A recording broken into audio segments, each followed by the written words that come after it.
El Señor esté con ustedes. Lectura del Santo Evangelio según San Mateo.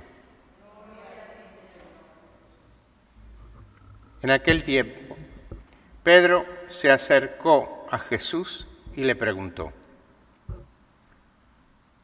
si mi hermano me ofende, ¿cuántas veces tengo que perdonarlo? ¿Hasta 7 veces? Jesús le contestó: no solo hasta 7, sino hasta 70 veces 7. Entonces Jesús le dijo: el reino de los cielos es semejante a un rey que quiso ajustar cuentas con sus servidores. El primero que le presentaron le debía muchos millones. Como no tenía con qué pagar, el Señor mandó que lo vendiera a él, a su mujer, a sus hijos y todas sus posesiones para saldar la deuda. El servidor, arrojándose a sus pies, le suplicaba diciendo: ten paciencia conmigo y te lo pagaré todo. El rey tuvo lástima de aquel servidor, lo soltó y hasta le perdonó la deuda. Pero apenas había salido aquel servidor, se encontró con uno de sus compañeros que le debía poco dinero. Entonces lo agarró por el cuello y casi lo estrangulaba mientras le decía: págame lo que me debes. El compañero se le arrodilló y le rogaba: ten paciencia conmigo y te lo pagaré todo. Pero el otro no quiso escucharlo, sino que fue y lo metió en la cárcel hasta que le pagara la deuda. Al ver lo ocurrido, sus compañeros se llenaron de indignación y fueron a contarle al rey lo sucedido. Entonces el Señor lo llamó y le dijo: siervo malvado, te perdoné toda aquella deuda porque me lo suplicaste.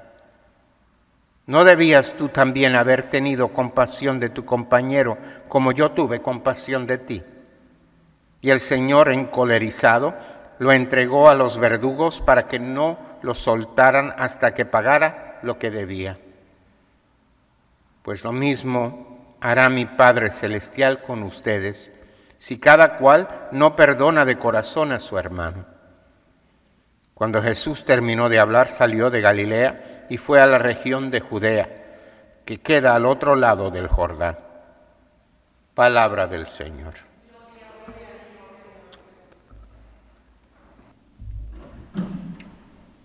En este Evangelio tenemos 2 elementos a considerar. En esta exposición que hace Jesús, no solamente por su respuesta a Pedro, sino por la parábola que hoy escuchamos. La primera es, Pedro, que como oímos una y otra vez en las Sagradas Escrituras, siempre está tratando de congraciarse con Jesús, ¿no?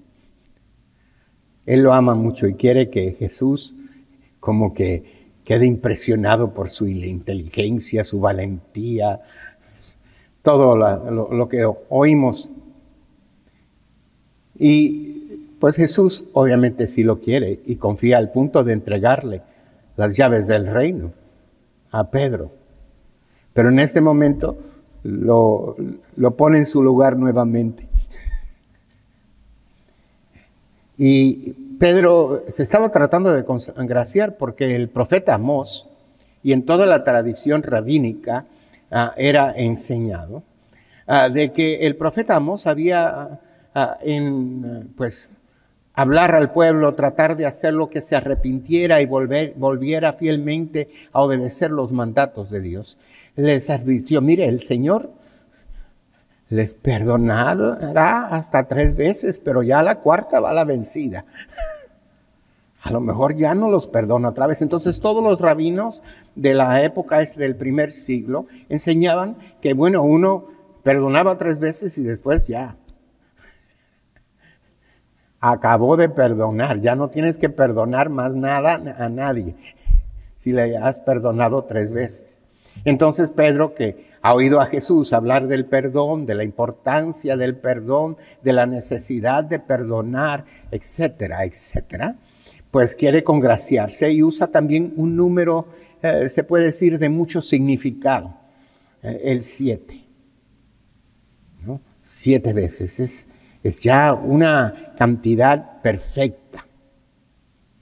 Y está por encima de esas 3 veces que dice los rabinos. Pero Jesús le corrige, no 7 veces, sino 70 veces 7 veces. Y no es que vamos a hacer un cálculo matemático y saber cuánto nos da 70 por 7. ¿No? Es que es una cantidad incondicional, ilimitada. Siempre hay que perdonar. Y en la parábola nos expresa, nos comunica las razones. La traducción que tenemos al castellano, pues simplemente usa muchos millones o poco costo, o de poca deuda, para explicar, porque usar el nombre de la moneda, pues no nos dice nada a nosotros. Pero en la lengua original en la que está escrita, el nombre de la moneda significa un valor de millones y millones de dólares equivalente. Una cantidad que ni siquiera una de las provincias enteras del Imperio Romano tenía que pagar, superaba esa cantidad, una cantidad enorme, hasta casi inconcebible que nadie le debiera esa cantidad a nadie, pero usa esa cantidad para enseñar algo. Y lo que enseña es que Dios nos ha perdonado a todos nosotros, la humanidad entera. Muchísimo más de lo que a nosotros se nos pueda pedir perdonarle a otro. ¿Ha perdonado? Muertes, asesinatos, torturas,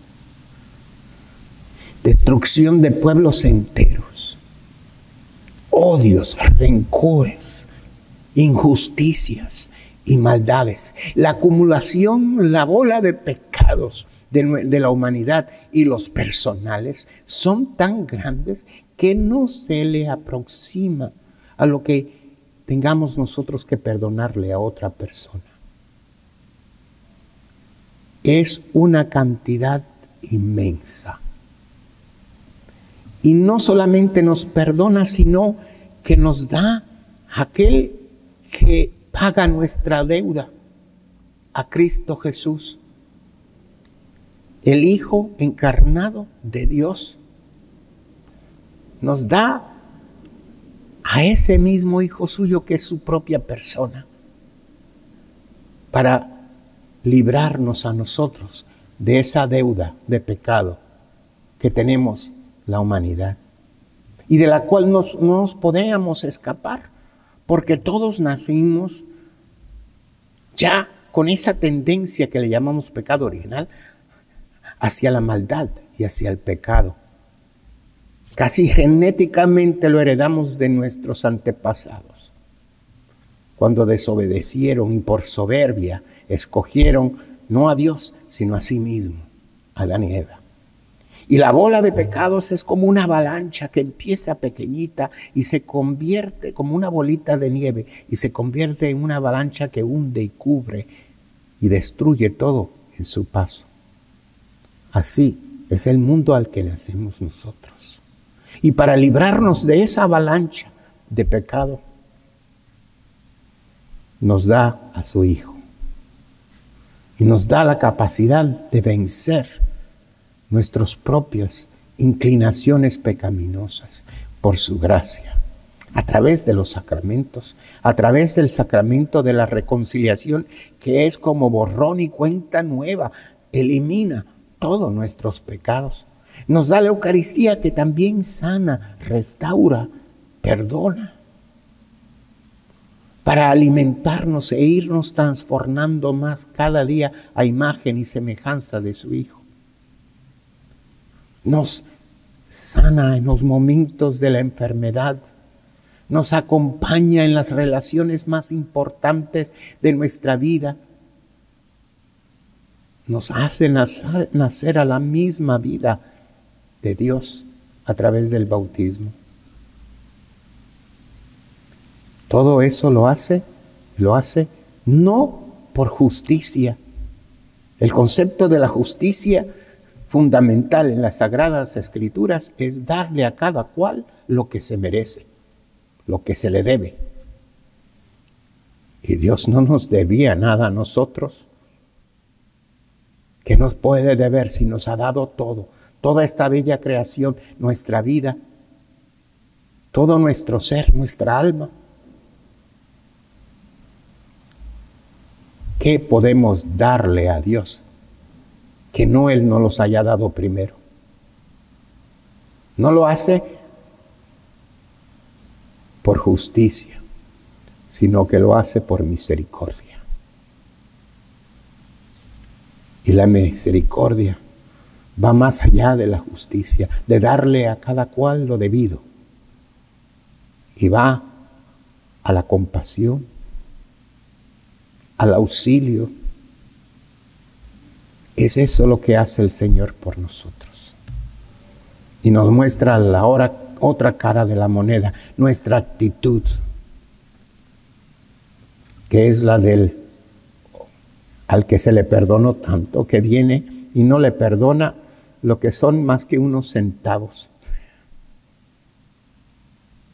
Y como era la costumbre de ese tiempo, lo manda al bote y hace que la familia pague lo que sea, los amigos, que saque la plata. Y no lo sacaban del bote hasta que la deuda fuera saldada. Nos recuerda el Señor, pues así será con aquellos los que no perdonan. Que por cierto es una explicación para los aleluyas del hecho de que si no hubiera un purgatorio, ¿de qué estamos hablando Jesús aquí? ¿Qué deuda había que pagar? No, ya estabas en el infierno, ¿no? ¿Cómo lo ibas a pagar? Tus pecados. ¿Cómo te ibas a purificar de toda tu maldad? No. El Señor nos deja claro que tenemos un deber que parte del amor, que parte de la misericordia, que parte del agradecimiento mismo a nuestro Dios por todo el perdón, toda la misericordia que nos ofrece día a día. ¿Quién soy yo para no perdonar? Si Dios nos ha perdonado tanto y me ha perdonado a mí concretamente tanto, y me tiene que seguir perdonando todos los días porque todos los días la riego, todos los días peco, si no de obras, de palabras, sino de palabras, de sentimientos y pensamientos. El caso que la estoy regando todo el santo día de Dios. Y todo el santo día de Dios me ofrece Dios su misericordia y su perdón. ¿Cómo no le voy a mostrar mi gratitud a ese Dios tan bueno, tan misericordioso? Pero ¿cómo lo voy a lograr? Porque he nacido en el pecado, como decía San Pablo. Y estoy rodeado de pecado. Y el bien que quiero hacer, no lo hago. Y el mal que quiero evitar, eso es lo que hago. ¿Cómo podré vivir en su gracia y perdonar como Él perdona? Pues primeramente orando, todos los días rezamos el Padre nuestro: Señor, perdona nuestras ofensas, como también nosotros perdonamos a los que nos ofenden. Puede ser navaja de doble filo esa oración. Si le pedimos que nos perdone a nosotros, como perdonamos nosotros, y nosotros no perdonamos nada. Pero lo que le estamos pidiendo es que nos ayude a perdonar. A exigir no solamente justicia, sino ofrecer misericordia. Nos ofrece la sanación en el sacramento de la reconciliación. Nos ofrece sanación, fortaleza en la Eucaristía. Se hace presente al principio de nuestra vida para darnos su propia vida en el bautismo. Cuando estamos enfermos, cuando estamos en peligro de muerte, viene a perdonarnos, a sanarnos, a fortalecernos.